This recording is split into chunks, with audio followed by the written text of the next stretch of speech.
जलेबी से जिंदगी तक, एक मां की ममता की कहानी। एक शहर के पुराने मोहल्ले में एक लड़की पैदा हुई।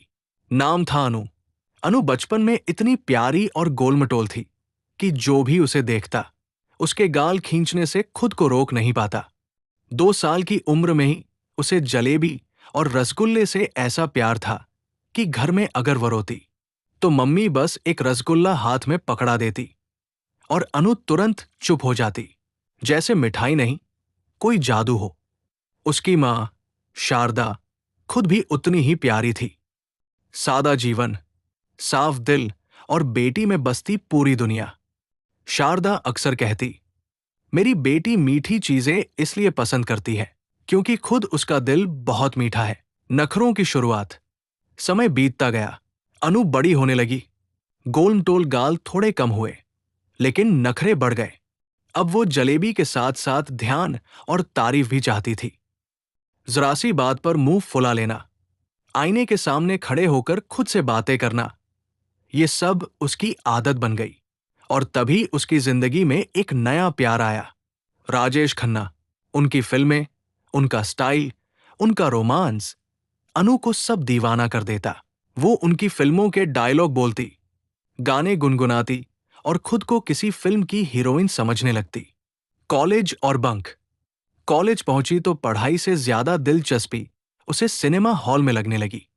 कई बार वो कॉलेज से बंक मारकर राजेश खन्ना की पुरानी फिल्में देखने चली जाती। उसकी सहेलियां हंसती, अनु तू पढ़ेगी कब?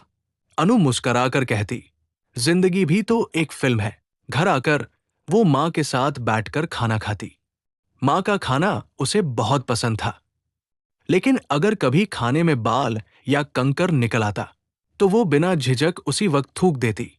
शारदा कुछ नहीं कहती, बस चुपचाप दूसरा निवाला परोस देती।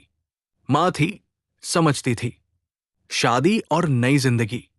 समय आया और अनु की शादी हो गई। ससुराल अच्छा था, पति समझदार था। कुछ सालों बाद उसके घर में किलकारी गूंजी। एक बेटा हुआ, आरव। अनु की दुनिया उसी में सिमट गई। लेकिन खुशी ज्यादा दिन तक पूरी नहीं रही। धीरे धीरे पता चला कि आरव के दोनों पैर ठीक से काम नहीं करते। डॉक्टरों ने कहा, चलना मुश्किल होगा। उस दिन अनु अंदर से टूट गई। वही अनु जो कभी खाने में बाल निकलने पर थूक देती थी, आज अपनी तकदीर को निगल रही थी। रातों को चुपचाप रोती, लेकिन बेटे के सामने मुस्कराती। मां बनना आसान नहीं होता। उसके पति हिम्मत हारने लगे। रिश्तेदारों की बातें चुभने लगी। बेचारा बच्चा जिंदगी भर बोझ रहेगा।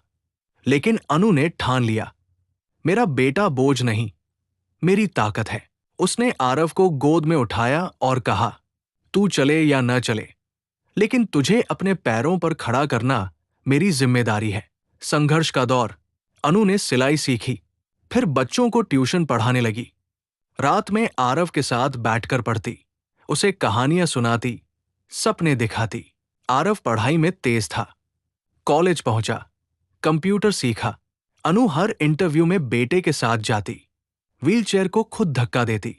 हर रिजेक्शन के बाद बेटे का हौसला बढ़ाती। फिल्मों में हीरो एक बार गिरता है, जिंदगी में कई बार, लेकिन जीत उसी की होती है जो उठता है। मंजिल। एक दिन आरव को नौकरी मिल गई। उस दिन अनु ने चुपचाप अपनी मां शारदा की तस्वीर के सामने दीपक जलाया। आंखों से आंसू गिर रहे थे।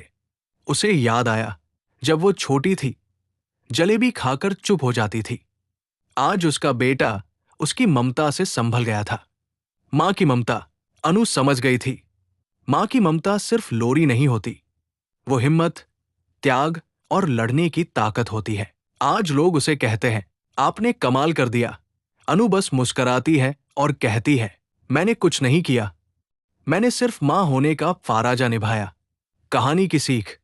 जो मां अपने बच्चे के लिए खड़ी हो जाती है, वो किस्मत से भी लड़ जाती है। और वही गोल मटोल, नखरीली लड़की आज एक अदम्य मां बन चुकी थी।